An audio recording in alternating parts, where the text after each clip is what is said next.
আসসালামু আলাইকুম। ইসলামিক প্রশ্ন উত্তর পর্বে আজকের প্রশ্ন হচ্ছে, কবর করে মৃত্যুর অপেক্ষা করা কি জায়েজ? উত্তরটি আপনাকে জানিয়ে দিচ্ছি। নিজের জমিতে নিজের জন্য কবরের জায়গা নির্ধারণ করা দোষের নয়। যেমন আয়েশা রাদিয়াল্লাহু আনহা রাসূলুল্লাহ সাল্লাল্লাহু আলাইহি ওয়াসাল্লামের পাশে তার কবরের স্থান নির্ধারণ করেছিলেন, যা তিনি পরে হযরত ওমর রাদিয়াল্লাহু আনহুকে দিয়ে দিয়েছিলেন। তথ্যসূত্র উসাইমিন, মাজমুয়া ফাতোয়া 17/78। তবে নিজের কবর খুঁড়ে মৃত্যুর অপেক্ষায় থাকা নিতান্তই বাড়াবাড়ি। এটা কোনোভাবে ইসলাম সমর্থন করে না। কেননা কে কোথায় কিভাবে মরবে এবং কোন স্থানে তার দাফন হবে সেটি একমাত্র আল্লাহ ছাড়া কেউই জানেন না। সূরা লোকমান 31/34। নবী রাসূল এবং সাহাবায়ে কেরামের মধ্যে এরকম কোনো আমলের প্রমাণও পাওয়া যায় না। তাছাড়া রাসূল সাল্লাল্লাহু আলাইহি সাল্লাম মৃত্যু কামনা করতে নিষেধ করেছেন।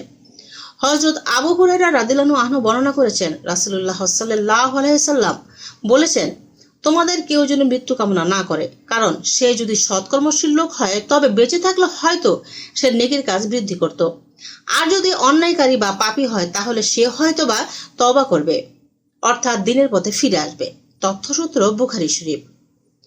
অন্য এক হাদিসে উল্লেখ রয়েছে, রাসূলুল্লাহ সাল্লাল্লাহু আলাইহি সাল্লাম বলেছেন, তোমাদের কেউ যেন কোনো কঠিন বিপদে পড়ে নিজের মৃত্যু কামনা না করে। যদি অগত্যা মৃত্যু কামনা করতেই হয় তাহলে সে যেন এভাবে বলে, হে আল্লাহ, আপনি আমাকে বাঁচিয়ে রাখুন যতদিন পর্যন্ত আমার বেঁচে থাকাটা আমার জন্য কল্যাণ বয়ে আনে, অন্যথায় আমাকে মৃত্যু দিন যদি আমার মৃত্যুবরণ করাটা আমার জন্য কল্যাণ বয়ে আনে। তথ্যসূত্র বুখারী শরীফ, হাদিস নাম্বার 6351। মুসলিম শরীফ, তথ্যসূত্র 2680।